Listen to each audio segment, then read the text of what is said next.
पंडित बनियो गांठ पनी और चमार, रैदास मानुस एक हई, नाम धरे हई चार। जात पात के फेर मही ओरजी रही सब लोग, मानुस ताकू खात हई रैदास जात कर रोग। पौराणिक काल से एक मसला पूरे समाज में विभेद की वजह बना हुआ है और वो है जात पात का भेदभाव। संत रैदास उसी के खिलाफ लिखते थे और हमेशा ये कोशिश करते थे कि लोग एक रहें। बागेश्वर पीठ के पीठाधीश्वर धर्मेंद्र शास्त्री ने पिछले दिन, तो आपने टीवी में और भी किसी दूसरे सोशल मीडिया के जरिए उनकी यात्रा देखी होगी, क्या निचोड़ आप निकाल पाए उनकी यात्रा से?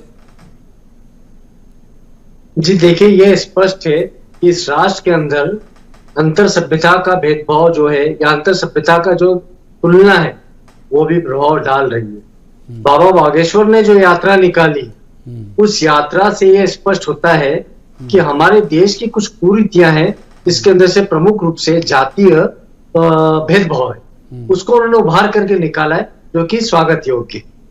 आप एक चीज देखिएगा, यदि हम हमारे जितने अखाड़ों के आश्रमों की बात करते तो हम लोग कोई भेदभाव नहीं रखते, किंतु उसका प्रचार प्रसार आज के युग में आवश्यक था, इस बात को हम लोग भी भूल गए।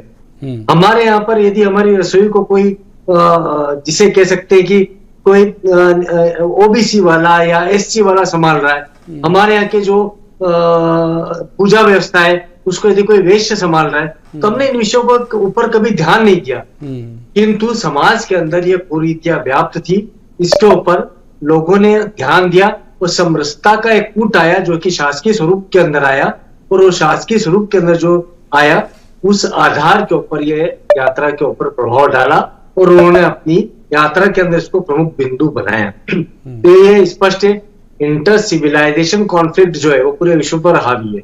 हम बांग्लादेश में देख रहे हैं, हम कनाडा में देख रहे हैं, हम अनेक देशों के अंदर देख रहे हैं कि अंतर सभ्यता का जो टकराव है वो टकराव बड़े विशाल रूप के अंदर आ चुका है। तो इसके ऊपर ये यात्रा बेहद मायने रखती है, भारत के लिए बेहद आवश्यक थी और ये निरंतर रूप से निकलते रहना चाहिए, ऐसा मेरा विश्वास है। नियमित रूप से निकलते रहना चाहिए। दूसरे मेहमान करते हैं ब्रजराज सिंह जी हमारे साथ हैं। ब्रजराज जी, आपकी टिप्पणी इस यात्रा को लेके? बिल्कुल टिप्पणी है, और टिप्पणी नहीं है, मैं तो साधुवाद दूंगा गुरुदेव बाबा बागेश्वर जी को कि उन्होंने ये प्रयास शुरू किया। एक 26 साल की आयु में एक व्यक्ति को इतना ज्ञान की प्राप्ति हुई और उस भगवान ने उनको चुना इस कार्य को करने के लिए। तो प्रभु श्री राम की कृपा उन पर हमेशा बनी रहे। वो प्रभु श्री राम के परम भक्त हनुमान जी के भक्त हैं, हनुमान जी उनके साथ हमेशा रहे और वो जो कार्य लेके निकले हैं उस कार्य में उन्हें सफलता मिले। किंतु दो एक चीजें आपको और कुछ कहने से पहले जरूर कहना चाहूंगा कि आपने कहा कि कांग्रेस के प्रवक्ता ने आने से मना कर दिया, कोई सियासी होगा। नहीं साहब, सियासी नहीं है प्रवीण जी। नहीं, मैंने ऐसा, सुनिए, मैं आक्षेपक लगा देता हूं एक के, मेरा ऐसा आकलन है, उन्हें कहा गया कि भाई वो इस विषय पर नहीं बैठेंगे, तो मुझे लगा कि उनको लगा होगा कि शायद इस विषय पे क्यों बैठे, अच्छा बोलेंगे तो भी पार्टी लाइन के खिलाफ, बुरा बोले तो एक बड़ा वोट बैंक खिसक जाएगा। पार्टी लाइन, प्रवीण जी, पार्टी लाइन। अब ये स्पष्ट हो चुका है कि कांग्रेस एक मुस्लिम लीग है, जो मुस्लिम लीग ने पाकिस्तान बनाया था उसी राह पे चल रही है। मुस्लिम तुष्टीकरण उसके लिए सर्वोपरि है, उसके बाद परिवारवाद और उसके बाद भ्रष्टाचार। बाबा बागेश्वर को वो खतरा दिख रहा है, जो खतरा आने वाला है उस खतरे को ही वो जागरूकता ला रहे हैं। प्रवीण जी, मैं पूरी तरह से मानता हूं, अगर आप मुझे 1-2 मिनट का समय देंगे तो मैं आपको समझाने का प्रयास करूंगा कि इस देश में वर्ण व्यवस्था थी। वर्ण व्यवस्था के अंतर्गत हम मुगलों के काल तक भी छुआछूत बहुत ज्यादा नहीं मानते थे, ना ही करते थे। लेकिन जब अंग्रेज आए तो अंग्रेजों के समय पे गरीबी थोड़ी बढ़ी, थोड़ी क्या बहुत बढ़ी, सबने देखा है किस स्तर पर गरीबी हुई। और जब गरीबी आती है तो वो बीमारी लाती है, गंदगी लाती है। जानकार कितने मर्मज्ञ हैं ये कहना तो मुश्किल है, क्योंकि वो किसी पीठ के पीठाधीश नहीं है। और भारत में जो 4 जो पीठ हैं, जो मान्य परंपराएं हैं, जो मान्य गुरु है, चाहे स्वामी अभी मुक्तेश्वरानंद की बात करें या बाकी लोगों की, उन्हीं की बातों को, उन्हीं के तथ्यों को, उन्हीं की चीजों को आगे बढ़ाया जाता है और माना जाता है। बागेश्वर जी के संदर्भ में ये कहूंगी, लेकिन फैन फॉलोइंग तो है लगभग के। मैं आ रहा हूँ, उसी पर आ रहा हूँ। मैं लंबे समय से मैं ये कहता आया हूँ एवरी टाइम एवरी चैनल पर कि वो एक कथावाचक है।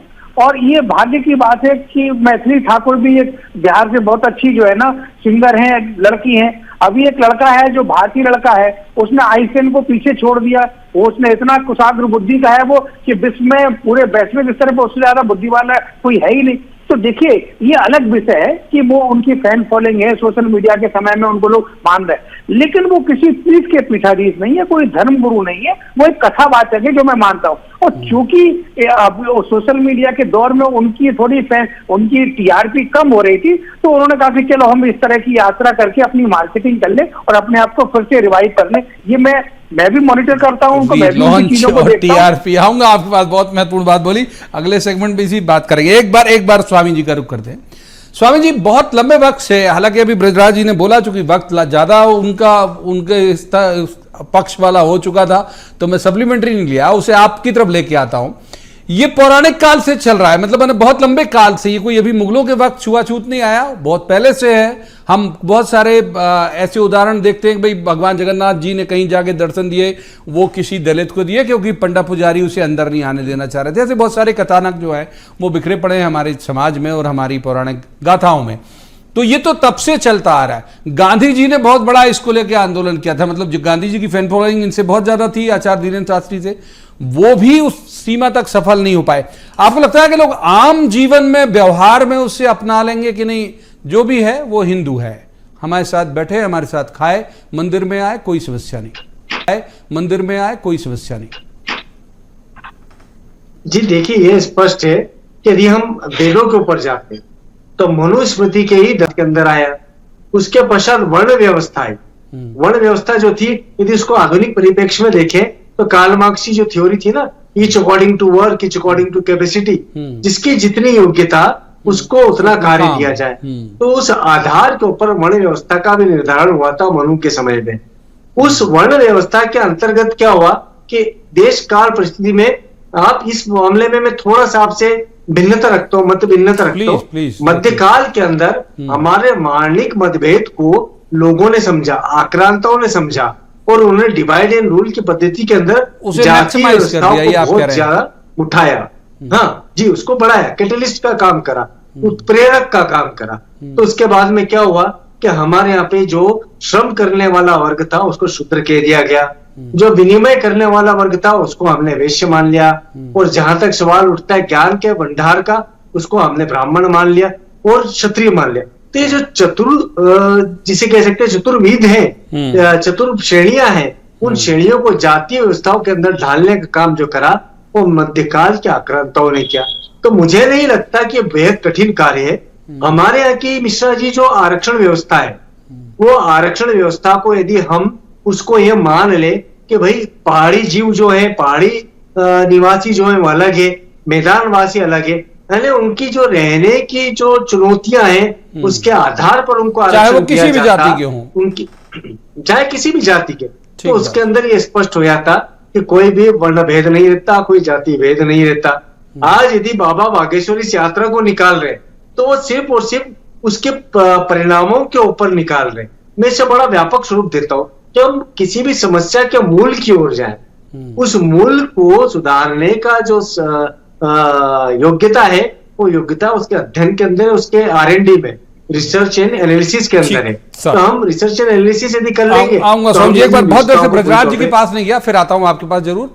ब्रजराज जी, एक कांग्रेसी पब्लिकली तो नहीं कह रहे लेकिन ऑफ द रिकॉर्ड वो ये बात कहते हैं, मतलब अनौपचारिक संवाद के दौरान वो एक बात कहते हैं कि भाई आपके तमाम बड़े नेता, मतलब दिल्ली से लेके भोपाल तक के, मैंने भी देखे बहुत सारे नाम, आप कहेंगे तो गिना भी दूंगा, वहां एक एक दिन यात्रा में रहे, जितने बड़े बड़े नाम है वो सब, सीएम ने ट्वीट भी किया, सबसे पहले बधाई दी सीएम ने भी, और बाकी सब दिल्ली से भी आए लोग।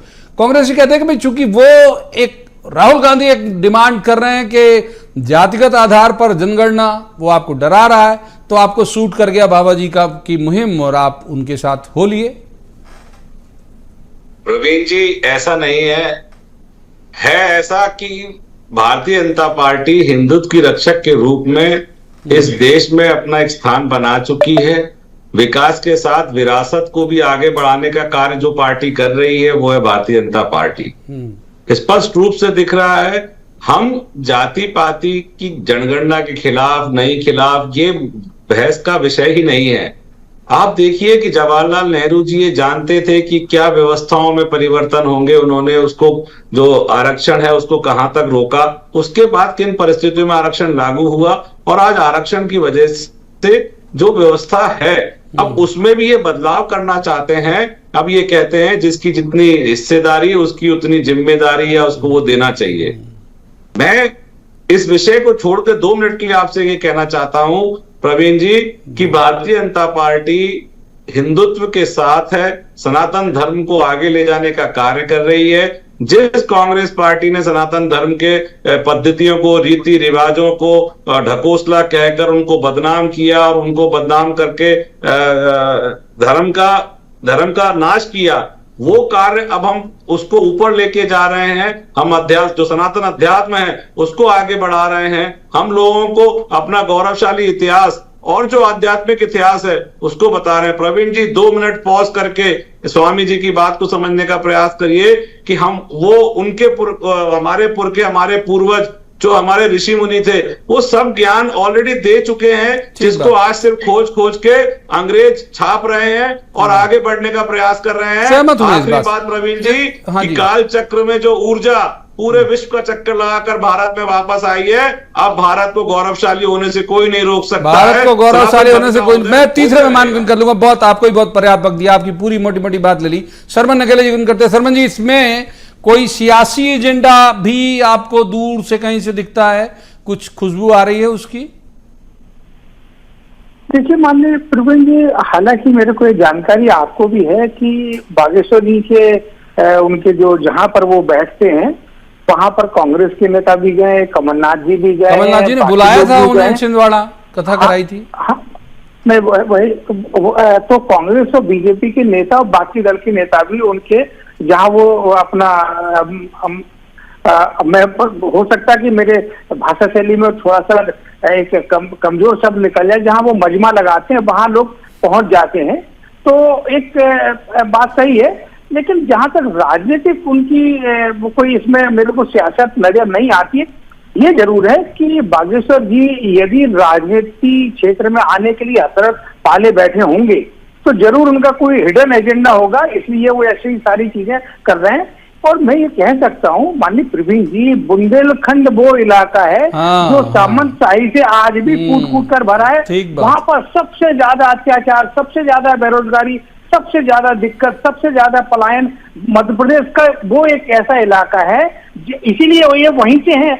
ये क्या मालवा में अपना कोई बहुत ज्यादा कोई अपना एक कर्तव्य दिखा पा रहे, क्या महाकौशल में दिखा पा रहे, क्या आपके निवाड़ में दिखा पा रहे? नहीं, इन्होंने कहा कि अगली इनकी यात्रा मथुरा से दिल्ली होने वाली है अगले साल।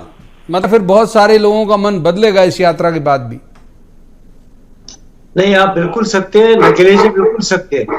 देखिए, एक बात आप स्पष्ट रूप से समझ लीजिए कि भीड़ के प्रभाव में और जिसे कह सकते हैं पब्लिसिटी के दबाव में इनके मुख से अनेकानेक ऐसी बातें निकलती है जो कि प्रारंभिक स्तर की है, जिसे कह सकते हैं बहुत बेसिक लेवल की है। किंतु हमें यह जानना जरूरी है कि हमें आज के युग में इनका लाभ उठाना है, यानी वैश्विक शांति के रूप में या भारत के उत्कर्ष के उद्भव के रूप में लाभ उठाना है। तो यदि कोई भीड़ है तो ये देश जो है लोकतंत्र से चलता है, तो ऐसी स्थिति में हमको उसे डायवर्ट करना होगा उनके द्वारा। वो किसी मतलब आप कह रहे हैं कि उस ऊर्जा को चैनलाइज करना पड़ेगा पॉलिटिकल पार्टी को, करना पड़ेगा पॉलिटिकल पार्टी को भी। सही है। तो ब्रज जी, क्या इसीलिए आपकी इतनी भीड़ उमड़ी आपके बड़े नेताओं की कि आपको लगा कि भाई इसे इस एनर्जी को चैनलाइज किया जाए? इस विषय को समय पर छोड़ देते हैं, लेकिन मैं शर्मन जी को कहना चाहता हूं कि उनके शब्दों में बहुत ज्यादा ही गैर मर्यादा थी कि तमाशा कर रहे हैं, ये कर रहे हैं, वो कर रहे हैं, कथावाचक हैं।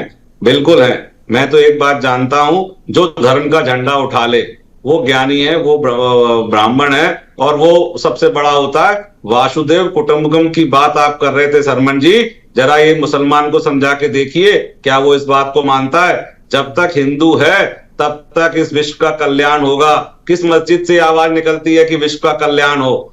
तो हम आंखें बंद करके नहीं रह सकते। हमें जो खतरा आ रहा है, जो विश्व में चल रहा है, उसके प्रति भी जागरूक रहना पड़ेगा। आज England, France, Europe, Israel, Bangladesh जो स्वामी जी से पूछा सप्लीमेंट्री ले लीजिए मेरा, जो स्वामी जी से पूछा, जो स्वामी जी से पूछा उसका सप्लीमेंट्री तो ले लीजिए। बुंदेलखंड सहित कई जगह ये चलन है कि अभी भी मतलब दलितों को बहुत हे तरीके से देखा जाता है, लोग जाते नहीं, मतलब उनकी अगर वो घोड़ी में बैठ के बारात निकाल ले तो कई बार झगड़े हो जाते हैं, उन्हें पीट दिया जाता है। प्रवीण जी, मैं आपकी बात से सहमत हूं, जैसे स्वामी जी थे, किंतु दिन प्रतिदिन ये कम होते जा रहा है। अब वो टाइम नहीं रहा जो आज से 20 साल पहले था, बहुत ज्यादा था। अब बहुत धीरे से ये चीज ठीक हो रही है।